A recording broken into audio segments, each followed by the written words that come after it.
Hai hai hai. Aku Ariana Karunia dari kelas 12G dengan nomor absen 5. Dan aku Nadine Saranijati dari kelas 12G absen 19. Kebetulan banget nih, kemarin kan kita habis mencoblos. Ya, pemilu. Pilkada gitu lah ya. Bener. Jadi itu Sesuai sama apa yang mau kita bahas tentang demokrasi. Jadi tahu nggak sih kalau semisal dulu itu Indonesia tuh pernah menganut sistem demokrasi liberal dan demokrasi terpimpin. Kalau yang liberal itu dulu kan pasca kemerdekaan Belanda itu kan masuk lagi nih ke Indonesia dan terjadilah konferensi meja bundar. Di konferensi meja bundar itulah terbentuklah negara Republik Indonesia Serikat. Nah, rakyat tuh tahu kalau semisal RIS ini itu adalah salah satu taktik Belanda buat memecah belah Indonesia gitu loh. Jadi rakyat itu mendesak para pemimpin pemerintahan pusat itu buat ganti, dan akhirnya berubahlah dari Republik Indonesia Serikat balik lagi tuh ke NKRI, ke Negara Kesatuan Republik Indonesia. Nah, pada saat itu Indonesia itu menganut sistem demokrasi liberal dengan sistem pemerintahannya parlementer. Nah, Perdana Menteri atau kabinetnya ini tuh dipilih berdasarkan suara terbanyak. Jadi itu voting kita gitu. Nah, terus tuh kabinet ini bisa dilengsarkan kapan aja sama parlemen. Mungkin dengan mosi kayak kurang percaya atau kinerjanya kurang kayak gitu tuh bisa langsung dilengsarkan. Dan tahu nggak sih kalau misal kabinet ini tuh terus berganti selama 9 tahun, dari tahun 1950 sampai dengan 1959. Nah, itu tuh bergantinya tuh 7 kali. Dari kabinet Natsir sampai dengan kabinet Juanda. Nah, uniknya tuh ya, dari kabinet yang pertama sampai dengan ke-6 itu tuh dipilih berdasarkan kumpulan partai-partai. Sedangkan kabinet yang ke-7 ini yang terakhir tuh dipilih dari para ahli. Insinyur Juanda gitu. Nah, ini itu juga bersambungan dengan sistem demokrasi terpimpin. Iya, jadi pada saat demokrasi liberal itu tuh banyak banget kendala. Kayak ketidakstabilan politik, terus kegagalan sistem parlementernya juga, terus krisis ekonomi, dan kita tuh gagal buat memperebutkan Irian Barat ya. Ya, betul sekali.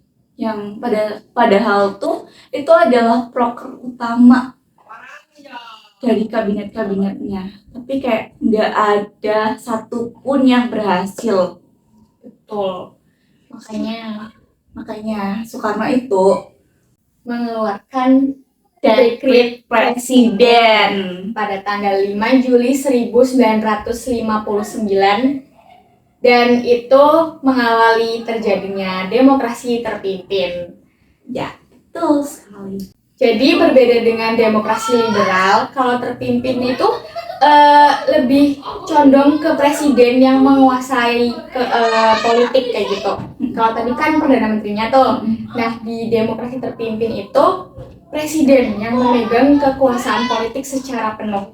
Jadi kekuasaan penyelenggaraan negara itu terpusat kepada Presiden Soekarno, di mana beliau yang memegang penuh kendali pada lembaga-lembaga negara bersama dengan PKI dan TNI, serta dia juga yang menetapkan kebijakan-kebijakan gitu buat para partainya. Terus ada nih penetapan Presiden nomor 7 tahun 1959 yang isinya tuh partai politik harus membela dan menerima Pancasila dan juga Konstitusi 1945. Terus ada lagi, partai politik itu harus mempunyai cabang minimal 1/4 wilayah Indonesia. Luas ya. Dan lagi, presiden itu berhak untuk membubarkan partai politik apabila partai itu tuh dirasa kayak merongrong pemerintahan. Oh, berarti pusatnya benar-benar di Di presiden gitu betul ya. sekali. Di Presiden Soekarno. Dan lagi yang terakhir, presiden itu berhak buat menyelidiki laporan keuangan dan administrasi partai politik. Terus dengan adanya sistem demokrasi terpimpin ini, ada juga partai yang memiliki dominasi tertentu, seperti Partai Komunis Indonesia yang memiliki dominasi kuat untuk pengaruh pemerintahan Indonesia pada saat itu. Oke, jadi gitu. Kita masuk ke dinamika politik dan ekonomi Masing-masing demokrasi. Betul. Jadi pada saat demokrasi liberal ini terjadi, dinamika politik yang ada, jadi kan pemerintahnya itu nggak stabil, kabinetnya itu berubah-ubah terus. Jadi hal ini juga itu menciptakan kegagalan stabilitas politik di Indonesia. Nah itu, padahal itu tuh sangat diperlukan untuk mengatasi tantangan besar di Indonesia. Stabilitasnya itu gitu, jadi berantakan. Kalau semisal yang di Terpimpin. ya terpimpin. Jadi kalau dinamika politik di demokrasi terpimpin itu kan si Presiden Soekarno-nya ini mengubah semua sistem jadi sentralistik ya. Jadi itu berpusat sama presiden kan. Dengan pengaruh besar dari militer sama partai komunis, ini menciptakan ketegangan politik semakin meningkat dan membuat negara itu semakin terpecah belah. Yang nanti puncaknya itu pada peristiwa gerakan 30 SPKI yang meruntuhkan pemerintahan Soekarno. Jadi gitu. Terus lanjut ke dinamika ekonomi pada saat demokrasi liberal dulu nih ya. Kalau misalnya yang liberal tuh pada saat itu kondisi perekonomian itu cukup buruk karena perekonomian Indonesia itu bergantung kepada luar negeri gitulah, dan kebijakan ekonomi sebenarnya bukan kebijakan ekonomi doang ya, kebijakan yang gak terarah sebenarnya bisa berbagai sektor kayak gitu tuh menyebabkan inflasi yang tinggi dan Indonesia tuh jadi ketergantungan utang gitu ya. Terus kalau demokrasi terpimpin ya nggak beda jauh sebenarnya. Jadi dinamika ekonominya tuh ya salah satunya inflasi meningkat. Dan kita juga tetap ketergantungan sama pinjaman asing itu yang luar negeri. Jadi masyarakat itu benar-benar kekurangan barang-barang produk gitulah untuk kebutuhan sehari-hari.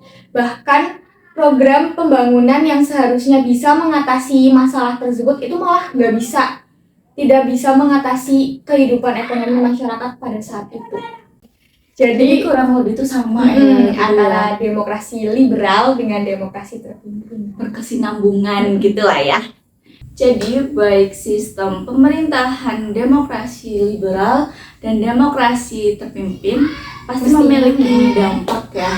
Betul sekali. Nah seperti yang tadi dikatakan, kalau misal demokrasi liberal itu kan kita bebas buat berpendapat gitu ya. Jadi dipilihkan berdasarkan suara terbanyak gitu ya. Tapi di sisi lain ini juga menyebabkan ketidakstabilan politik ekonomi yang menghambat tentunya pembangunan Indonesia gitu. Sedangkan di demokrasi terpimpin ini kan demokrasi terpimpin ini cenderung memberikan stabilitas politik yang lebih besar. Itu cenderung mengurangi kebebasan berpolitik, di mana itu tuh dapat merugikan orang-orang yang memang sangat tertarik kepada kehidupan politik gitu. Jadi dari masa demokrasi liberal sampai dengan demokrasi terpimpin ada satu tokoh utamanya yang paling menonjol gitu. Itu adalah Insinyur Soekarno, presiden pertama kita. Nah, dilanjut dengan Muhammad Hatta sebagai wakil. Terus Ada Sultan Hamengkubuwono ke-9. Dan ada juga Aidit dari Partai Komunis Indonesia Yang pada saat itu tuh mendukung Soekarno karena berada di pihak kiri. Lalu ada Ali Sastro Amijoyo. Oh, Amijoyo ya. Amijoyo, Betul. Sastro Amijoyo, betul sekali. Betul ya. Iya. Dan di situ juga ada kabinet-kabinet dari kabinet Natsir hingga kabinet Juanda.